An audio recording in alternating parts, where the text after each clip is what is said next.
we mustn't focus on the numbers so much as how this is going to happen.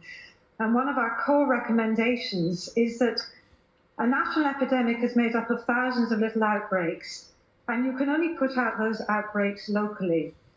So if you have an outbreak in Blackpool or Cumbria, you don't call the fire engine from London. You need to have the local outbreak teams working locally to put out the outbreaks. And that's why you have track, trace, isolate. And you need the contact tracers locally to be working with the local community to help support the community when they need to isolate and when they need to quarantine. You need timely data for that, and you also need rapid responses on the testing. And this is one of the big problems, is that government has used a very centralized approach where it's also increasingly fragmenting and outsourcing the functions instead of rebuilding the capacity that it needs locally in local authorities through the public health departments.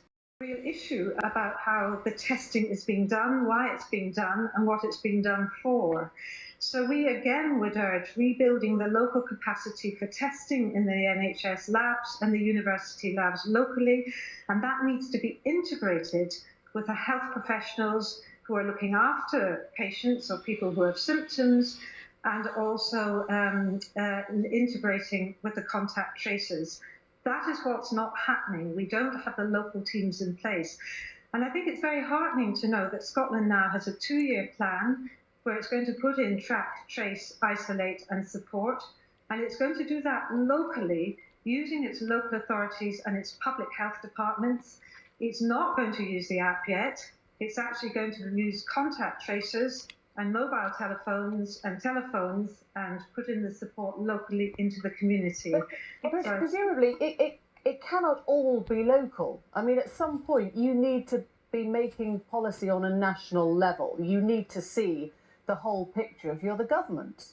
Well, of course you do. And then you will have data that flows up to Public Health England and the government departments. But at the moment, there are no data flowing locally into the local public health departments and the directors of public health.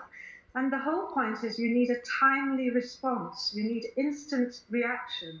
So you need the the medical practitioners to notify the public health departments so that they can instantly get in touch with the contact tracing and as well tracers and organise the tests, because waiting for tests takes too long.